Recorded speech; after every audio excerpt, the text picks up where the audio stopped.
I signed the contract in my truck at a rest stop outside Albuquerque. Took maybe 5 minutes. Pattern Energy needed a night maintenance electrician for their Ocotillo wind project, somewhere outside El Centro, California. 12-hour shifts, 6 days a week, start immediately. Pay was decent, housing stipend included. I didn't read the fine print. Just filled in the boxes on my phone, used my finger for the signature line, hit submit, done. Then I put the truck back in gear and kept driving west before I could think about it too hard. That's how I do it now. Find the work, take the work, go where the work is. Doesn't matter if it's wind farms or solar arrays or grid maintenance in the middle of nowhere. As long as it's far from Memphis and doesn't involve distribution centers or warehouses or anywhere they use heavy machinery to move pallets around. The desert highways were empty that time of night. Just me and the occasional semi in those long stretches where you can see your headlights hit nothing but asphalt and painted lines for miles. I had the windows cracked. It was still warm even past midnight, that dry kind of warm that doesn't sit on your skin the same way humidity does. I stopped thinking about the contract. Stopped thinking about much of anything. That was the point. Except I couldn't really stop thinking. That's the thing nobody tells you about driving long distances alone. Your brain fills the quiet whether you want it to or not. I kept coming back to the hospital. Not the one in El Centro, the one in Memphis. Regional 1. The trauma unit on the 4th floor where they'd taken Albert after the accident. 7 months ago. January 5th. I'd been working a site job up in Jackson when I got the call. Some manager from the Kroger distribution center, voice careful and apologetic, saying there'd been an incident and Albert had been transported, and I should probably come down as soon as I could. She wouldn't say much else. Company policy, probably, liability. I made it to Memphis in 2 hours. They had him stable by then, fractured pelvis, broken ribs, internal bleeding they'd managed to stop. A forklift had clipped him while he was securing a pallet on the ground level, and the whole load had shifted. 1,200 pounds of canned goods came down on him before anyone could shout a warning. The manager met me in the waiting room. She had a tablet and a badge on a lanyard, and that look people get when they've been coached on what to say. She walked me through the timeline, told me Albert had been following procedure, told me the operator had been certified, told me sometimes these things just happen, and the company took safety very seriously, and they'd be conducting a full review. Nobody's fault. She said that 3 times. I didn't argue. I just asked where he was. They let me see him maybe 20 minutes later. He was awake, sort of. Morphine kept him floaty. He recognized me, though, tried to smile. Said something about how he'd really screwed up his weekend plans. That was Albert, always downplaying it. I sat with him for 4 hours before they moved him to a regular room. Didn't say much. The fluorescent lights overhead buzzed the whole time, that high electric hum that sits right behind your teeth. Monitors beeped. An alarm went off twice in another bay, some kind of code they called over the intercom. I couldn't do it. Couldn't sit there. Couldn't listen to the machines. Couldn't watch him sleep with all those tubes and wires running into his arms. I went outside. Smoked half a pack in the parking lot even though I'd quit 2 years earlier. When I came back in, my hands were still shaking. That's when I knew I couldn't do hospitals anymore. Couldn't do accident reports or safety meetings or managers with tablets telling me how nobody was at fault. Albert recovered. Took 3 months, but he got back on his feet. Even went back to work at a different Kroger site. He called me once a week to check in, always sounding fine, always saying the physical therapy was going great. I believed him because I needed to. But I couldn't stay in Tennessee after that. Couldn't take jobs anywhere near warehouses or loading docks or anywhere they moved heavy things on wheels. I started chasing wind farms and solar fields, places where the work was clean and mechanical and didn't involve people getting crushed under pallets. So when the Ocotillo contract came through, I took it. Didn't think twice. El Centro sits in the Imperial Valley, right up against the Mexican border. It's flat and hot, and the kind of place that feels temporary even when you're standing still. I rolled in around 4 in the afternoon, 2 days after I'd signed the contract.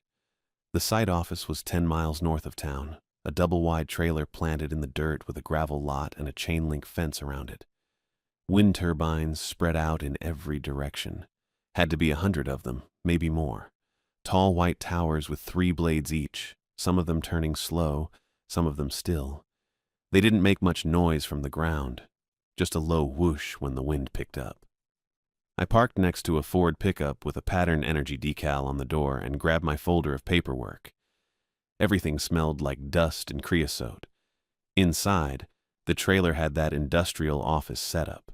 Laminate desks, filing cabinets, a coffee maker that looked like it hadn't been cleaned in a year. A wall-mounted AC unit rattled in the corner. There was a woman behind the desk, maybe 40, hair pulled back tight. She had sharp eyes and a badge clipped high on her shirt. Grace Alexander, site supervisor. She looked up when I walked in. "Lincoln Gilbert?" "That's me. You're early." She said it flat, not impressed or annoyed, just a fact. "Figured I'd get here before my shift." "Your shift starts at 2200. It's 1600. "I know." She studied me for a second, then pulled a file from the stack on her desk. "Sit." I sat. Grace flipped through the file, checking boxes on a printed form, initialing things. She had my contract, my certifications, a background check I didn't remember authorizing but probably had. She didn't make small talk, just worked through the stack, efficient and businesslike.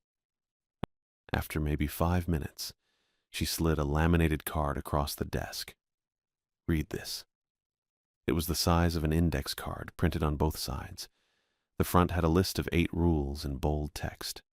The back had diagrams of a turbine and some kind of badge reader. I read through it once. "Again," Grace said. So I read it again, slower this time. Ocotillo Site Rules. Mandatory Compliance 1. Clip your badge to your chest at all times, visible, no pockets, no lanyards. 2. If your badge turns red, stop work immediately and descend. 3. Do not enter a turbine alone, ever. 4. If you feel wrong inside a turbine, nausea, dizziness, pressure, descend immediately. 5. Do not remove another worker's badge. Do not touch another worker's badge. 6. Report all badge malfunctions to your supervisor before next shift. 7. If you see someone without a badge inside a turbine, descend immediately and report. 8. No photographs inside turbines. No exceptions. I looked up. This is a lot of rules for a wind farm. Grace didn't blink. "You have a problem with rules?" "No, just seems specific." "It is specific." She tapped the card. "These are company policy. They're also not company policy." "What does that mean?" "It means Pattern Energy has their own safety protocols, and those matter. But these," she tapped the card again, "these matter more. You follow these, you'll be fine. You don't.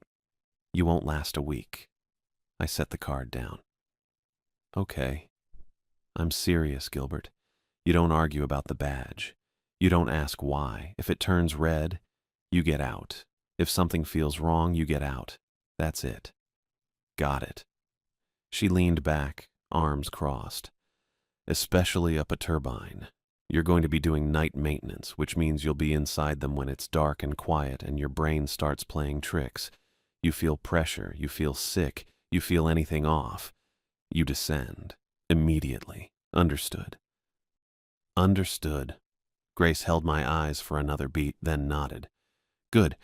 Your badge is being printed now. You'll get it before shift starts. Don't lose it. Don't forget it. Don't put it anywhere except clipped to your chest. Anything else?" "Yeah." She pulled a map from the file and unfolded it on the desk. "You're assigned to the North Sector. Turbines 1 through 33. You'll have a partner for the first week.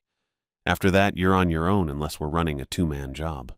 I looked at the map. 33 turbines spread across maybe 5 square miles of desert.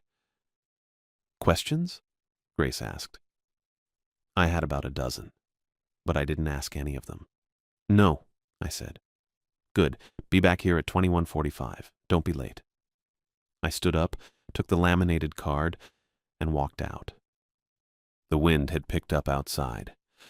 The turbines were all turning now, slow and steady, blades cutting the air in long, clean arcs. I sat in my truck for a while, reading the card a third time, trying to figure out what the hell I just signed up for. I tried to treat the laminated card the way I'd treated every other safety checklist I'd seen over the last 10 years. Read it twice, nod, clip the badge where they tell you, don't be an idiot, standard stuff. But Grace didn't let it sit that way. She kept her eyes on me while I read, didn't touch her computer, didn't shuffle papers, just watched. When I finished the second read and set the card down, she slid it back toward me. One more time, she said. I picked it up again. The laminate was warm from sitting in the sun coming through the trailer window. I read slower. Rule 1 still said clip the badge to my chest, visible, no pockets or lanyards. Rule 2 still said stop work and descend if it turned red. I kept going all the way through Rule 8, no photographs inside turbines, no exceptions. Grace leaned forward. You get why these matter? Safety, I said. Not just safety. She tapped the desk once with her index finger. These keep you working here. You break one, you're gone. I don't write you up. I don't give warnings. You're off-site that day. I nodded. I'm serious, Gilbert. I've had good techs. Certified, experienced, careful. They think one rule doesn't apply one time. They're wrong. She pulled the card back and set it in a drawer. You follow all 8, you'll be fine. You don't, you won't last. The air conditioner rattled louder for a second, then settled. Understood, I said. She opened a different drawer and pulled out a blue folder.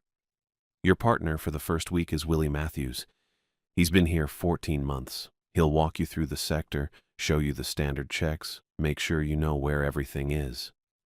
She wrote something on the folder. After that, you're solo unless it's a 2-man job. Sounds good.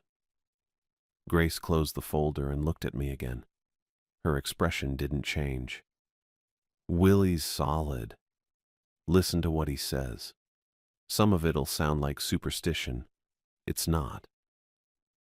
I wasn't sure what to say to that, so I didn't say anything. She stood up.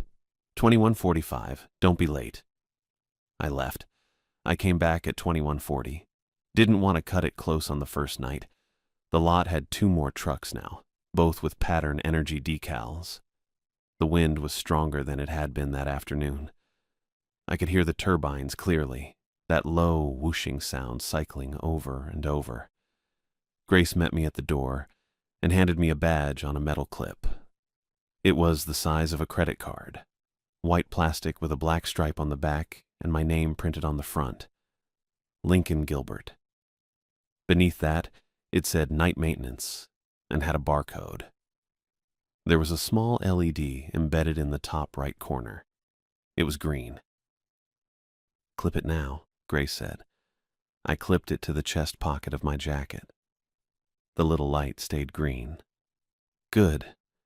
Don't take it off until your shift ends and you're back here. She stepped aside. Willie's inside. I walked into the trailer. A guy was standing by the coffee maker pouring from a mostly empty pot. He was tall, maybe 6'1", wiry build, light brown hair a little longer on top. He had his badge clipped to a hoodie under his PPE vest. The LED on his was green too. Lincoln, he said. Yeah? Willie. He held up the coffee pot. Want some? It's bad, but it works. I'm good. He shrugged and poured the rest into a travel mug. Cool. Grace said you've done wind work before? 3 farms, Nevada, Wyoming, and 1 in Iowa. Nice. This one's pretty standard. Couple weird rules, but you'll get used to it. He screwed the lid onto his mug and grabbed a clipboard off the desk. We're doing a walkthrough tonight. No climbs. Just showing you the sector, the substation, where the tools live, all that. Sounds good. Willie grinned. You already sound like you're over it. That's perfect. You'll fit in fine. Grace came back in and told us to head out. Willie grabbed a set of keys off a pegboard and led me outside to one of the Pattern Energy trucks. We got in. He started the engine and pulled out onto the dirt road that ran between the turbines. The wind was steady now. All the blades were turning. Willie drove with one hand, sipping his coffee with the other. "So Grace gave you the card, right? The 8 rules?" "Yeah." "She make you read it 3 times?" "Yeah." He laughed. "She does that with everyone. It's not a power thing. Well, maybe a little. But mostly she just wants to make sure you actually looked at it." He glanced over. "You remember them?" "Most of them. Badge on your chest. Don't go in alone. Get out if it turns red. Don't touch someone else's badge." He ticked them off casually. "And the one about the basement door. That one's easy because you'll never use it anyway." "What's the basement door?" "You'll see it tonight. It's at the substation. Just a door. You're not supposed to open it. If someone asks you to, you call Grace instead." He shrugged. "Never happened to me. Don't know anyone it's happened to. It's just on the list." I looked out the window. We passed 3 turbines, their bases lit by small floodlights. The nacelles were dark up top. Willie checked his mirror, then looked at my chest. "Badge is good. Green light, clipped right. You're solid." "You check that a lot?" "Yeah." He didn't sound defensive. "It's automatic now. I check mine. I check yours. I check anyone I'm working with. It's just easier that way." Grace said the same thing. "If it turns red, stop and descend." "Immediately," Willie said. "Don't finish what you're doing. Don't pack up nice. You see red, you get out." He took another sip of coffee. "I've seen it happen twice. Both times the guy's light flipped red about halfway up the ladder. They came right back down. Grace swapped their badges and they went back up 20 minutes later. No big deal." "What makes it turn red?" "Don't know. Malfunction, maybe. Interference. Grace doesn't really explain it." He slowed down as we approached a larger building, low and wide with concrete walls and a flat roof. Floodlights lit up a gravel lot in front. "This is the substation. We'll park here." He pulled up next to the building and killed the engine. We got out. The wind hit harder here without the truck around us. I zipped my jacket up higher. Willie led me to a side door. He scanned his badge on a reader mounted next to it. The light on the reader turned green and the door clicked open. "You'll do the same. Badge opens all the doors you're supposed to go through." Inside was a concrete hallway. Bright white LED panels overhead. Pale yellow walls. It smelled like dust and ozone. We walked past a storage room with the door propped open. I could see shelves with spare breakers, cable spools, and a stack of hard hats. Willie stopped at a break room on the left. There was a folding table, 4 plastic chairs, and another coffee maker on a small counter. "This is where people hang out if they need to kill time between calls. Coffee's better than the office, but not by much." "Noted." We kept walking. The hallway curved slightly to the right. Willie slowed down as we passed another door on the left. This one was different. Plain steel. No window. No label. Just a card reader mounted beside it. Willie stopped about 3 feet away from it and pointed. "That's the basement door." I looked at it. It was just a door. Gray steel, standard commercial frame, the kind you'd see in any industrial building. The card reader next to it had no light on. "What's down there?" I asked. "No idea." Willie shifted his weight, putting himself more to the right, further from the door. "Never been in. Don't know anyone who has. Grace said it's utility access, something for Pattern's infrastructure team, not for us. So it's off limits." "Yeah. Rule's pretty clear. If anyone asks you to open it, don't. Call Grace." He looked at me. "And I mean anyone. Another tech, a contractor, whoever. You call her first." I stared at the door for another second. "Anyone ever ask?" "Not that I've heard." Willie started walking again, faster now, like he wanted to be past it. "It's just one of those things. Easier to know where it is and forget about it." I followed him, I glanced back once. The door looked the same. Just steel. Just a reader. But Willie had stepped away from it. Not dramatically, not like he was scared. Just a small shift, casual, the kind of thing you do without thinking when you want a little more space between you and something you don't like. And that made it different. I'd worked sites with locked server rooms, chemical storage, electrical vaults. You knew what was behind the door. You knew why it was off limits. This one didn't have a label, no hazard marking, no sign. Just a rule that said don't open it and a training partner who didn't want to stand in front of it. We kept walking. Willie showed me the main breaker hall, the tool lockup, and the log binder where we'd note any work we did. He stayed relaxed the whole time, making small jokes, checking my badge every few minutes without comment. But I kept thinking about the door and the way Willie had moved. It wasn't fear. It was something quieter. Something learned. The first 2 nights went smoothly.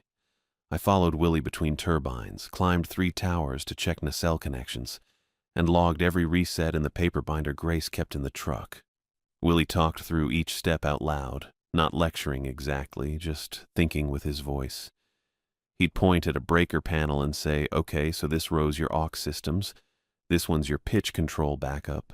You see how they labeled it weird?" And I'd nod and write it down. Standard stuff. Routine inspections, oil level checks, minor faults that cleared themselves when you cycled the contactor. The kind of work I could do half asleep. I appreciated that. The desert made everything feel simpler. No loading docks. No forklifts backing up with that beeping sound. No managers with tablets. Just wind and metal and a whole lot of empty space between each problem. Willie didn't ask about where I'd worked before or why I'd left. I didn't ask why he checked his badge every 20 minutes. We just did the work. First night we cleared 6 turbines in the north sector, all minor stuff. Loose sensor cable on D02. Firmware glitch on D11 that needed a manual restart. Willie showed me where they kept the spare junction boxes in the substation storage room and which breakers tripped most often and why. He drove slow between sites, checking his mirrors more than seemed necessary, but I didn't mind. I'd worked with worse partners. Second night was quieter. We only had 2 call-outs, both quick fixes. Willie let me take the lead on the second one, a yaw motor acting up on D19. I climbed the ladder with him behind me, both our badges clipped in green, and ran through the diagnostics while he watched. When I finished, he said, "Yeah, that's it. Good." And we descended. On the drive back, he bought us gas station coffee at the AM/PM off Route 111, and we sat in the truck for 20 minutes not talking, just drinking bad coffee and watching the turbines turn under the floodlights. It felt fine. Normal even. I figured I could do this job for a while. Third night started the same way. I showed up at 2140, clipped my badge, met Willie by the truck. Wind stayed light and steady. The kind that keeps the blades moving but doesn't stress anything. All the turbines in our sector were online when we checked the SCADA screen at 2200. Grace was in the office but didn't say much, just nodded when Willie confirmed we were heading out. We did our first sweep. D03 needed a filter swap, took 15 minutes. D22 had a temperature alarm that cleared when I checked the actual sensor, probably dust. Willie logged it. We stopped at the substation to refill the truck's coolant reservoir and grabbed another round of coffee from the break room. Still tasted like metal and old grounds, but I drank it anyway. It was 1:12 in the morning when the fault came through. I was sitting in the passenger seat finishing the logbook entry for D22 when the radio on the dash crackled and beeped twice. Willie picked it up and I heard Grace's voice, clipped and clear. D07 just dropped, check the board. Willie pulled up the SCADA screen on the truck's mounted tablet. I leaned over to look. Most of the sector showed green icons, blades turning, everything normal. But D07 sat there with a red outline and a fault label I didn't recognize. Code E47. I'd seen E-codes for electrical faults before, but not that one. "You know what that is?" I asked. Willie shook his head. No, not common. He zoomed in on the turbine's status readout. No temperature spike, no grid fault, no obvious mechanical failure, just offline with a code neither of us had seen. Grace want us to roll out? Willie said into the radio. Yeah, handle it. Her voice sounded normal, maybe a little flatter than usual. Hard to say. Willie clipped the radio back and put the truck in gear. We drove out through the sector, headlights cutting through the sand, shifting in gusts. The wind had picked up a little, not much, just enough to kick dust across the road in thin streams. I watched the turbines pass, blades turning slow and steady. No sign anything was wrong. D-07 sat about 2 miles northeast of the substation, halfway between D-06 and D-08 in a flat stretch with nothing around it but hardpan and creosote bushes. Willie didn't talk on the drive. He checked his badge twice, glanced at mine once. I looked down. Still green.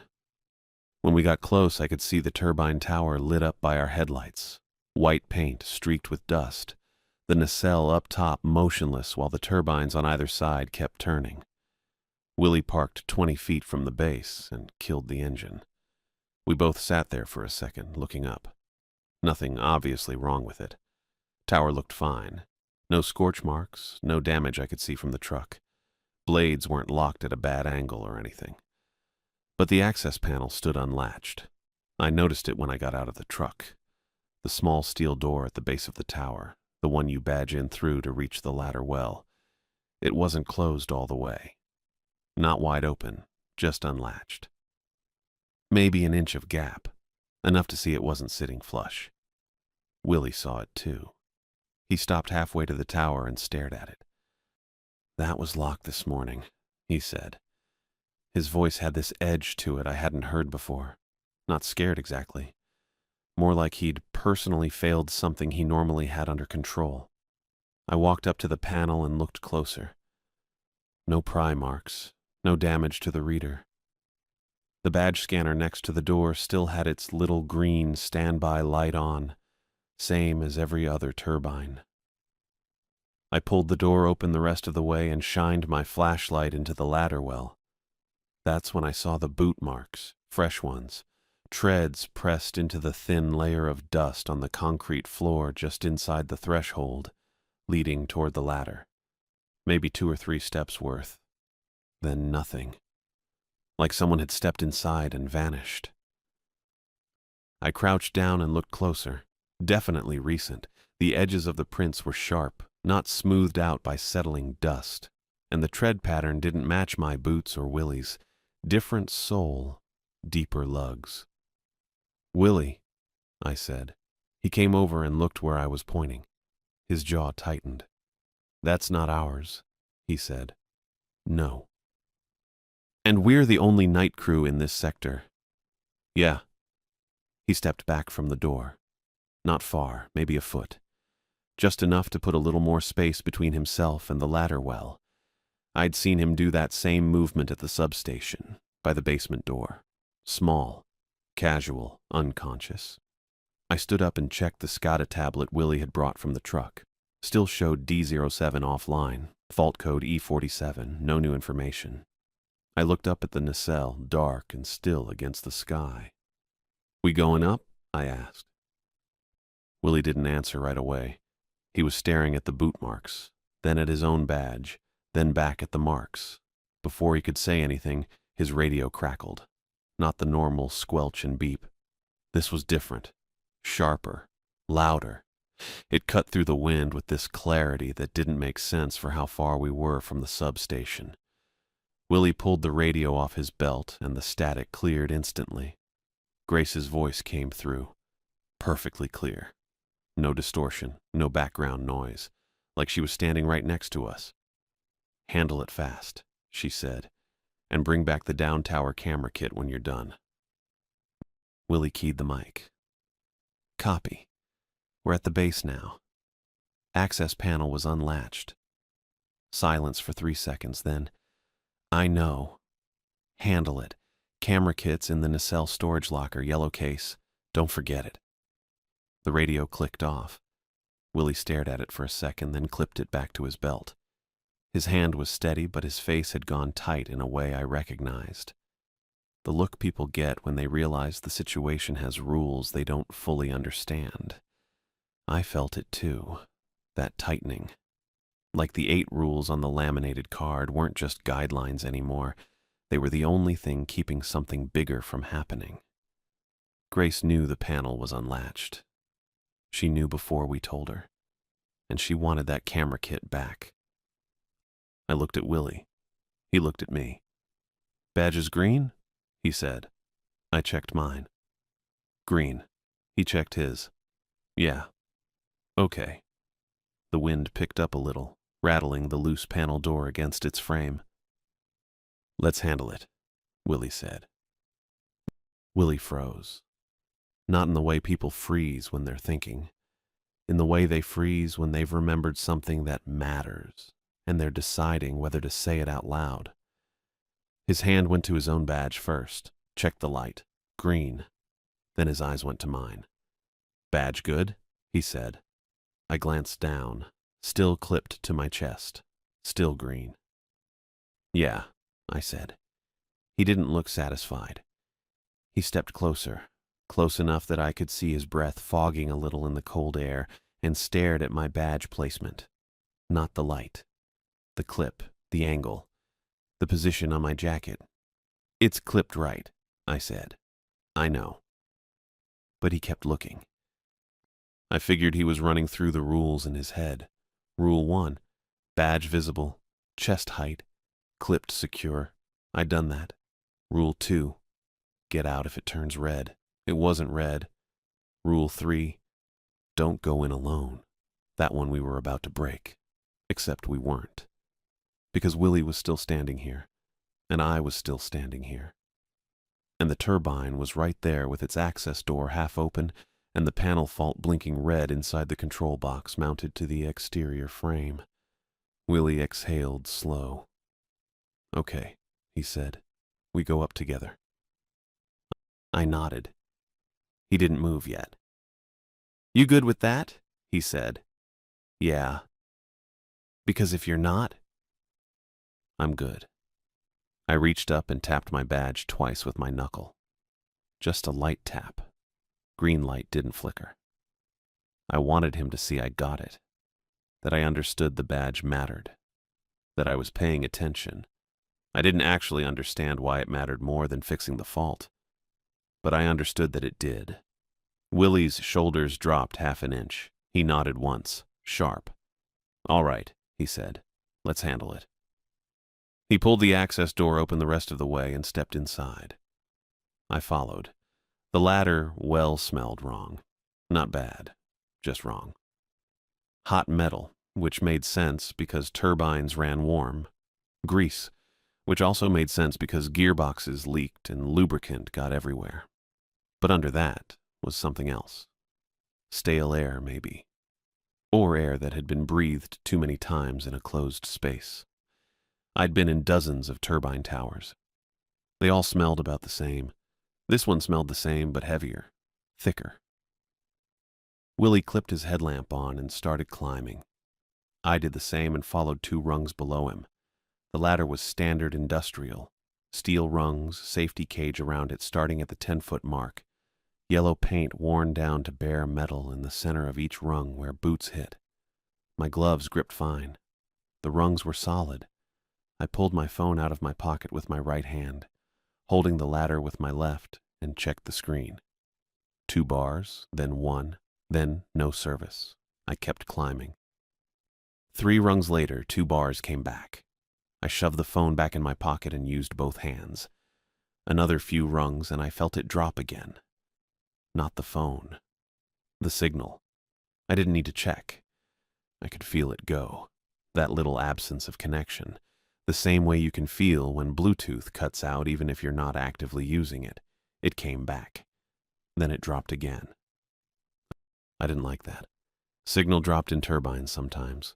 Thick walls, metal everywhere, height doing weird things to line of sight. But it didn't usually bounce. It either worked or it didn't. This felt different. This felt pressed. That was a stupid way to think about it, but that's what it felt like. Something pressing against the air inside the tower, squeezing the signal out and then letting it back in. I kept climbing. Willie's boots rang steady on the rungs above me. He didn't say anything. I didn't either. Just the rhythm of hands and feet, metal on metal, breathing. We hit the first rest platform at 40 feet. Willie stepped off the ladder onto the grated floor, and I followed. The platform was maybe 4 feet square, just enough room for 2 people to stand and catch their breath before continuing up. There was a small LED work light bolted to the wall, casting everything in flat white. Willie didn't stop to rest. He turned and looked up at the ladder above us, shining his headlamp on the rungs. "Hold on," he said. I stopped. He pointed. I followed his hand and saw it. A scuff mark on one of the rungs about 6 feet above the platform. The rung was worn smooth in the center where boots normally hit, same as all the others, but this mark was different, longer, polished, diagonal across the rung, starting at the left edge and dragging toward the center. It looked fresh. The metal was brighter there, cleaner. No dust or grit settled into it yet. "Boot slid," Willie said. I nodded. "Yeah, that's what it looked like." "When?" I said. "Don't know." He kept his light on it for another few seconds, then swept the beam higher, checking the rungs above. Nothing else obvious. He brought the light back down.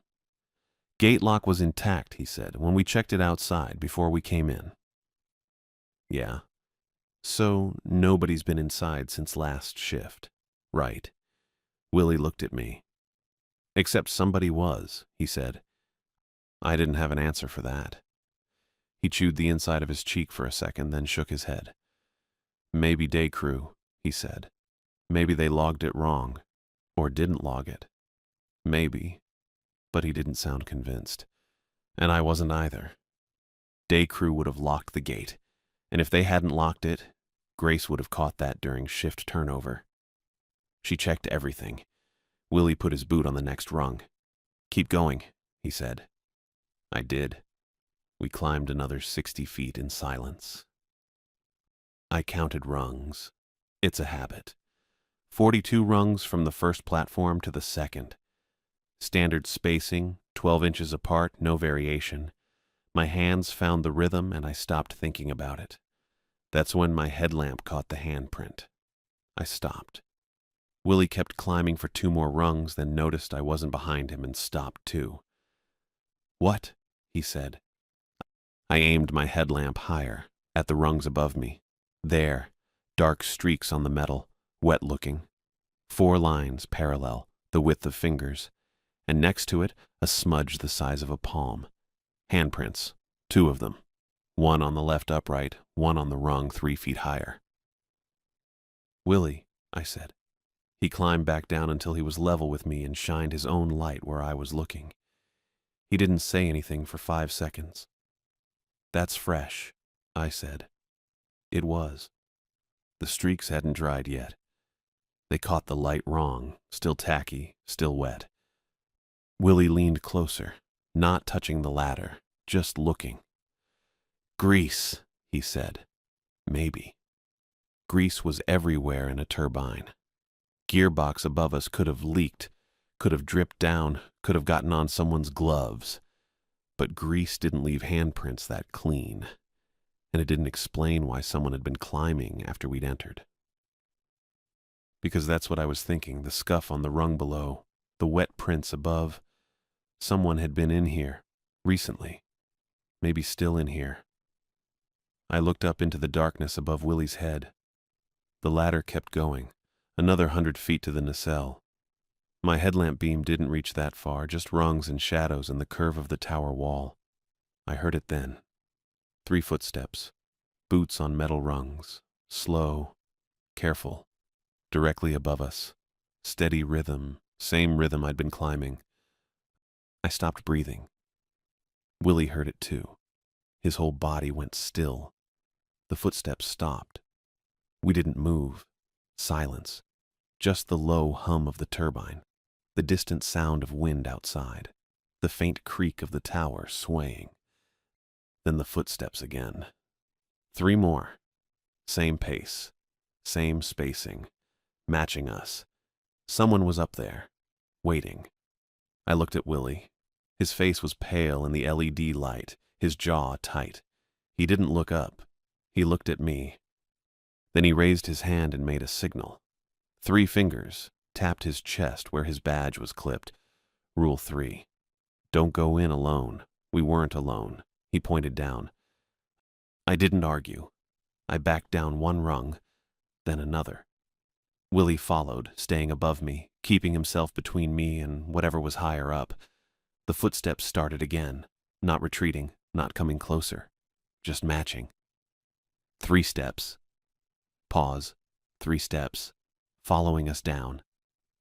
Not fast, not slow, patient.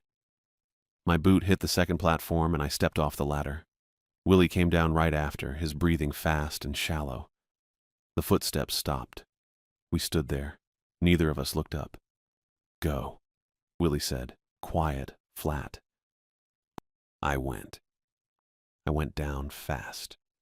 Willie was still above me, moving slower, and I didn't wait for him to catch up. My boots hit every other rung, hands sliding on the uprights instead of gripping proper. Not safe. Didn't care. I just wanted ground. At the platform, 40 feet up, the one with the scuff mark, I stepped onto the grate and grabbed the rail to catch my breath. The LED work light bolted to the wall flickered. Just once. Red. Then white again. Whole thing lasted maybe a second. Could have been a bad bulb. Could have been voltage drop. Could have been nothing. But I'd spent the last 2 nights hearing Willie check badge colors every 15 minutes, and I'd read that laminated card 3 times in Grace's office. And Rule 2 was burned into my head clear enough. If badge turns red, stop work immediately and descend. The light wasn't my badge, but red was red. I didn't overthink it. I left the tool bag clipped to my harness, didn't bother checking what we'd brought up or whether we'd need it later. Just started climbing down again, faster than before. Willie was still 10 feet above me. I heard his boots scrape, heard him breathing hard through his nose. He wasn't following yet. Come on, I said. Didn't shout it, just said it. No answer. I glanced up. Willie had stopped halfway between platforms, one hand locked on the ladder, head tilted back like he was staring straight up into the nacelle. His headlamp beam cut a narrow line into the dark above him. Looking for proof, probably. Trying to see what was up there. I was about to tell him to forget it and move when he made a sound. Small. Sharp. Like he'd touched something hot. Then he came down hard. His boots slammed the rungs. No rhythm. No care. He dropped past me onto the platform, kept going, didn't even look at me. I followed. We didn't talk. Didn't stop. We just climbed down the rest of the way, another 40 feet. And my calves were burning by the time my boots hit concrete at the bottom. Willie shoved the access door open before I was even off the ladder. Night air hit my face dry and cool, and I sucked it in like I'd been holding my breath the whole way down. Willie stepped outside. I followed and grabbed the panel door, yanking it shut behind us. The latch was stiff, needed both hands, and I forced it closed like I could seal the whole experience away. Like locking a gate would do anything. The wind had picked up. The turbine blades were still turning overhead, slow and steady, making that low, whooshing sound that was supposed to be normal. Willie walked straight to the truck without saying a word. I followed, pulling off my gloves and stuffing them in my jacket pocket. My hands were shaking a little. I figured it was just adrenaline. Happened sometimes after a fast descent. Willie climbed into the driver's seat and grabbed the radio handset off the dash. I got in the passenger side, pulled the door shut, and watched him key the mic. Grace, this is Willie. You copy? Static. He waited 5 seconds, tried again. Grace, Willie. We've got a situation at D07. You on? The radio crackled. Then Grace's voice came through, clear and steady. "Copy, Willie. Meet me at the substation, basement door." Willie's hand froze on the mic. I stared at the radio. Grace's voice had sounded normal, calm, no static, no distortion, just her. Willie keyed the mic again. "Grace, I thought you were off-site tonight." Pause. "I'm here. Basement door. Now." The radio clicked off. Willie set the handset back in its cradle slow, like it might break if he moved too fast. He didn't look at me. "She can't be on site," he said. I waited. "She told me this morning she had a family thing in El Centro, 2 hours away. She left at 4. I didn't say anything. Didn't know what to say. Willie pulled his phone out, checked the screen. No bars. He put it back. The SCADA tablet clipped to the dash chimed. Willie grabbed it, swiped the screen. I leaned over enough to see. Turbine D07. Online status. Normal fault history. None. Willie scrolled down. No alerts. No error logs. Nothing that explained why we'd been sent up there in the first place. "Perfect readings," Willie said. His voice was flat. I looked out the windshield at D07. The blades were turning smooth.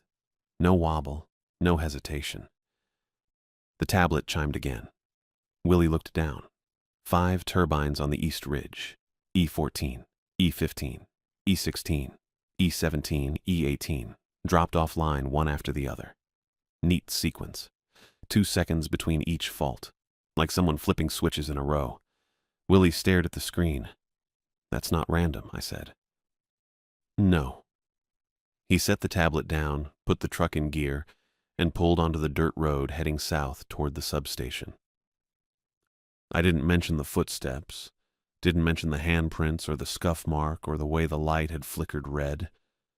Probably should have. Probably that was the smart thing to do. But Willie was already gripping the wheel too tight, and Grace's voice had come through the radio when she wasn't supposed to be on site, and 5 turbines had just dropped offline in a deliberate sweep. I didn't know what any of it meant. So I grabbed the simplest explanation I could and held onto it. Turbine fault, bad readings, Grace came back early. That was it. We kept driving. The substation hallway light was on when we pulled up. That bugged me right away. Grace kept it off most of the time to keep insects out, only turned it on when someone needed to access the storage room or the break area. At 2 in the morning, nobody should have been inside. Willie put the truck in park but didn't kill the engine. I could see the glow through the narrow window beside the side door, that flat white LED brightness spilling onto the gravel. I opened my door. Willie didn't move. "You coming?" I said. He nodded but stayed in his seat, hands still on the wheel. His badge was clipped to his chest, green light steady. I checked mine. Also green. I stepped out. The wind had died down some, but the turbines were still turning. That low, whooshing rhythm I'd gotten used to over the last 3 nights. Willie finally climbed out and followed me to the door. I scanned my badge. The reader blinked green, and the lock clicked. Inside, the hallway stretched ahead with the same pale yellow walls and bright overhead panels. The air smelled like dust and ozone, same as before. But halfway down the hall, maybe 30 feet in, the basement door was open.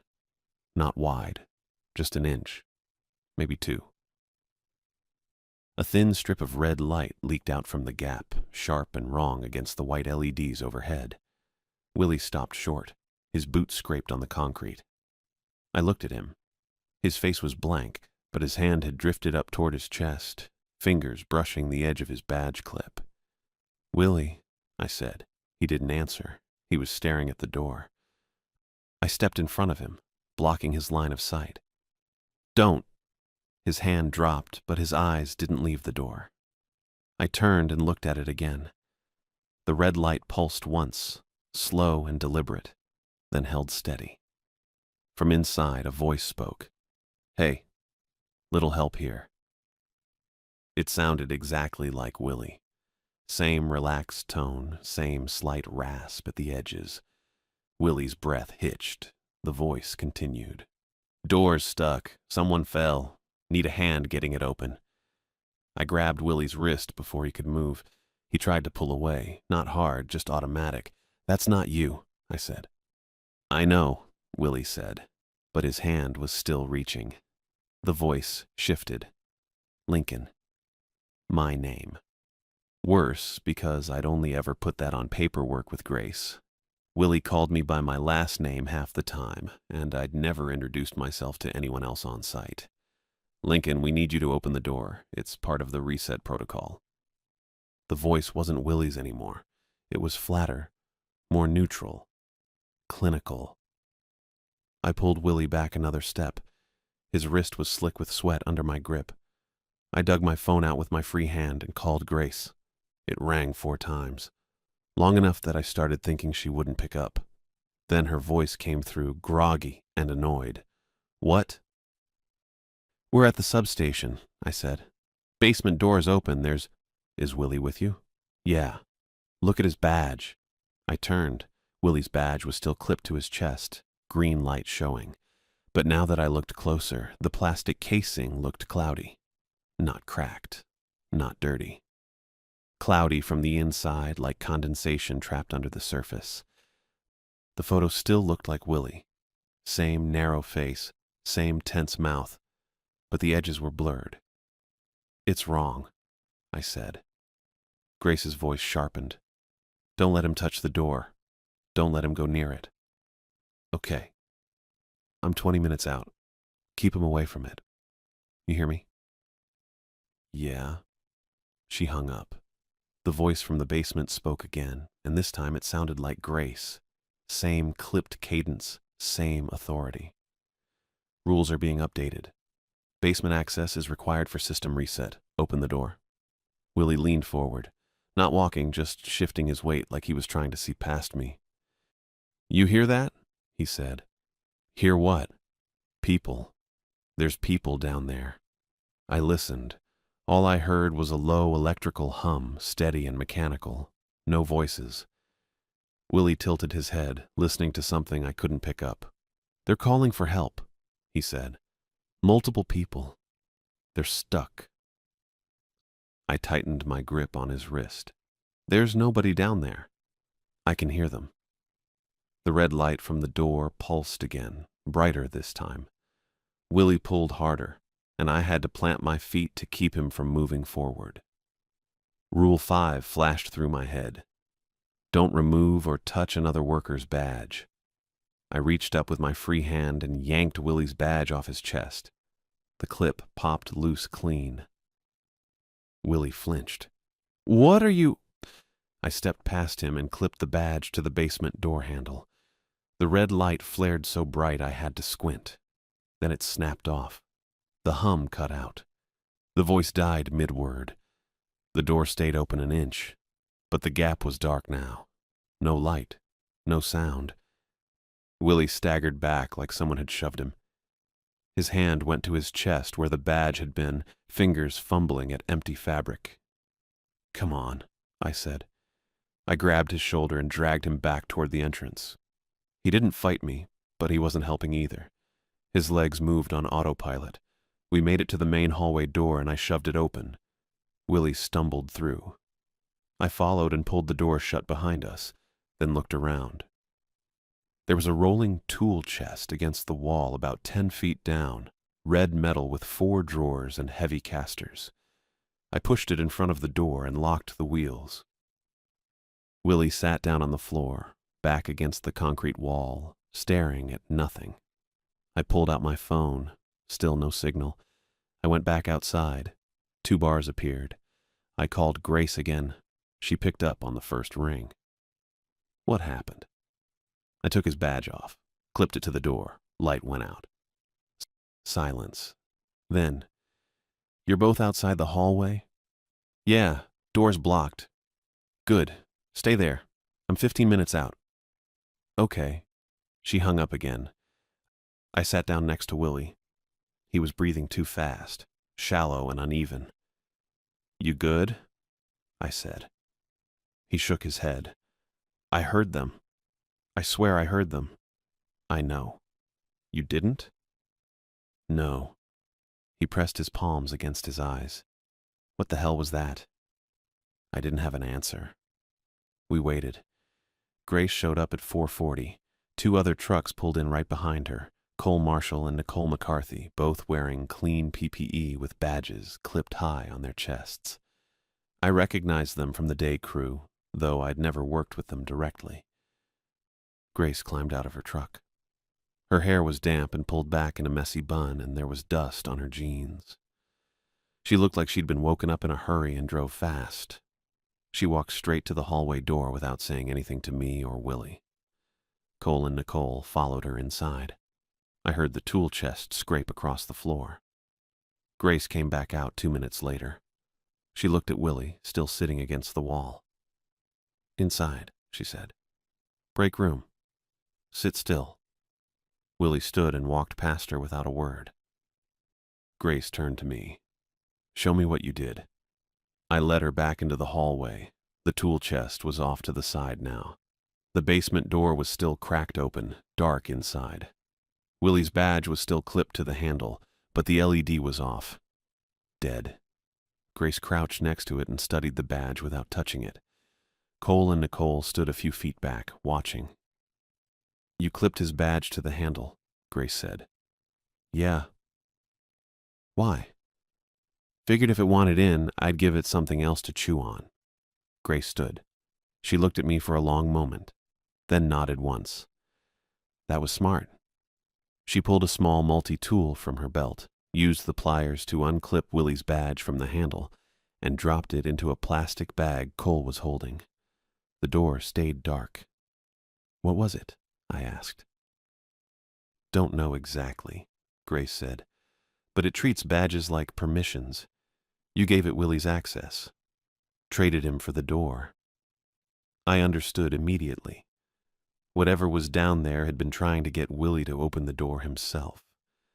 When I clipped his badge to the handle instead, it took that. Took his permissions, his access, whatever the badge represented. Took him off the board. Grace walked back to the break room. I followed. Willie was sitting at the folding table, hands flat on the surface. His chest looked wrong without the badge. Grace unlocked a cabinet I hadn't noticed before, pulled out a laminator and a blank card, and started printing. The machine hummed and spat out a new badge in under a minute. She clipped it to Willie's chest herself. "Go home," she said. "Shower, sleep. Don't come back tonight." Willie nodded and stood. He left without looking at me. Grace waited until we heard his truck start, then turned to me. "You too. Clock out. Pack your stuff. Leave." "I'm fired?" "No, but you're done here. Substation knows you now. Knows how you think. You stay, it'll learn your habits. Then it'll find a way in." I thought about arguing. Didn't. "Okay," I said. I drove back to the site office and dropped the truck keys on Grace's desk. She was standing by the coffee maker, arms crossed. I unclipped my badge. The green light was still on, steady and normal. I walked over to the metal trash can next to her desk and dropped it in. It hit the bottom with a sharp clatter, and I let go like the thing carried heat. Grace didn't say anything. I left. I reached El Centro by 7:30, stopped for gas and coffee, and kept driving east. Didn't rest. Didn't think about it. I never took another industrial contract after that. Not because I couldn't handle the work. I could. But I'd learned something at Ocotillo that I couldn't unlearn.